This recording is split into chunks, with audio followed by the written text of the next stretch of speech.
തിയേറ്ററിൽ കാണാൻ വെയിറ്റിംഗ് ആയിരുന്നു. കാര്യം ഇതുപോലൊരു ഇമോഷനുള്ളൊരു ക്യാരക്ടർ ഞാൻ ചെയ്തിട്ട് കുറേ നാളായി. അത് പോത്തൻ, അതുപോലെ തന്നെ കുട്ടേട്ടൻ, അപ്പോൾ നമ്മൾ ഇഷ്ടപ്പെടുന്ന ഒരു പറ്റം ആക്ടേഴ്സിനൊപ്പം ചെയ്യാൻ പറ്റുന്ന ഒരുപാട് സന്തോഷമുണ്ട്. അതുകൊണ്ട് തന്നെ തിയേറ്ററിൽ കാണാൻ വെയിറ്റിംഗ് ആയിരുന്നു. ഞാൻ പേഴ്സണലി വളരെ ഹാപ്പിയാണ്, എൻ്റെ ഫാമിലി ഹാപ്പിയാണ്.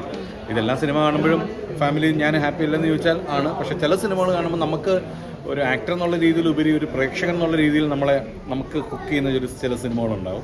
ആ രീതിയിലാണ് പറയുന്നത്. തീർച്ചയായിട്ടും പ്രേക്ഷകൻ കണ്ടു കഴിഞ്ഞാൽ ഇഷ്ടപ്പെടുന്ന കുറേ നല്ല പെർഫോമൻസസ് ഉള്ളൊരു സിനിമയായിരിക്കും. ഇപ്പം ഷൂട്ടിംഗ് ടൈമിലാണെങ്കിലും ദിലീഷ് പോത്തൻ, അതുപോലെ തന്നെ വിജയരാഘവൻ, അവരുടെയൊക്കെ കൂടെ ഒരു ബ്രദർഹുഡ് വർക്കൗട്ട് ആയിട്ടുണ്ടായിരുന്നു. പിന്നെ കുട്ടേട്ടനൊക്കെ വർഷങ്ങളായിട്ട് എനിക്കറിയാവുന്നതാണ്. പോത്തനുമായിട്ട് ഞാൻ ഫസ്റ്റ് ടൈമാണ് വർക്ക് ചെയ്യുന്നത്. ഉണ്ട എന്ന് പറയുന്നൊരു സിനിമ ലൊക്കേഷൻ ഞങ്ങൾ ഒരുമിച്ച് ഒരു ദിവസം ഉണ്ടായിരുന്നു, പക്ഷേ അത് കോമ്പിനേഷൻ ഇല്ലായിരുന്നു. അപ്പോൾ അതുകൊണ്ട് തന്നെ ഈ സ്ക്രിപ്റ്റ് വായിച്ചപ്പോൾ മുതൽ തന്നെ പോത്തനാണ് ആ ക്യാരക്ടർ ചെയ്യുന്നത് അറിഞ്ഞപ്പോൾ മുതൽ ഞാൻ ഭയങ്കര എക്സൈറ്റഡ് ആയിരുന്നു പോത്തനോടൊപ്പം വർക്ക് ചെയ്യാനായിട്ട്. കാര്യം അദ്ദേഹം ഒരു ആക്ടർ എന്നുള്ള രീതിയിൽ ഗംഭീര ആക്ടറാണ്, ഗംഭീര ഡയറക്ടറാണ്. അപ്പം അദ്ദേഹത്തിനൊപ്പം ഇന്നൊന്ന് എക്സ്പീരിയൻസ് ചെയ്യണമെന്ന് വലിയ ആഗ്രഹം ഉണ്ടായിരുന്നു. അപ്പോൾ ഞങ്ങൾ ഭയങ്കര ഒരു ഫ്രണ്ട്ലി ഒരു മൂഡായിരുന്നു ലൊക്കേഷൻ മുഴുവൻ.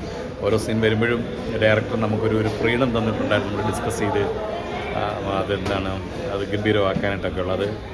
അങ്ങോട്ടും ഇങ്ങോട്ടും ഒരുപാട് ഞങ്ങൾ ഹെൽപ്പ് ചെയ്തിട്ട് തന്നെയാണ് ചെയ്തത്. അതിൻ്റെ ഒരു ഇമോഷൻ, ഒരു ഫീല് നമുക്ക് തിയേറ്ററിലും സ്ക്രീനിലും കാണുന്നുണ്ടെന്നുള്ളതാണ് എനിക്ക് തോന്നുന്നത്. തീർച്ചയായിട്ടും പ്രേക്ഷകർക്ക് ഇഷ്ടപ്പെടും. തീർച്ചയായിട്ടും ഇപ്പോൾ പടം കണ്ടിറങ്ങിയവർ 2-3 പേര് പറഞ്ഞിട്ടുണ്ടായിരുന്നു ഒരു ദൃശ്യത്തിൻ്റെ ഒരു പാറ്റേൺ ഉണ്ട് എന്നുള്ളത്. ചേട്ടൻ തോന്നുന്നു ആ ഒരു പാറ്റേൺ? ഇല്ല, ദൃശ്യമായിട്ട് നമുക്ക് കമ്പയർ ചെയ്യാൻ പറ്റില്ല. ഓരോ സിനിമയും ഓരോ രീതിയിലാണ്. അതിപ്പോൾ ഇതിൻ്റെ ഒരു മേക്കിംഗ് ഒക്കെ ദൃശ്യം എന്ന് പറഞ്ഞാൽ ദൃശ്യത്തിൻ്റെ തുടക്കം നമുക്ക് അത് 1 ആണെങ്കിലും 2 ആണെങ്കിലും ഒക്കെ തുടക്കം നമ്മളൊരു കഥയിലോട്ട് കയറാൻ വേണ്ടിയിട്ട് ഓരോ ക്യാരക്ടേഴ്സിനെ അങ്ങനെയാണ് ഒരു ചെറിയൊരു സ്ലോ പേസിലാണ് തുടങ്ങുന്നത്. ഇതും അങ്ങനെ തന്നെയാണ് പറഞ്ഞു വരുന്നത്.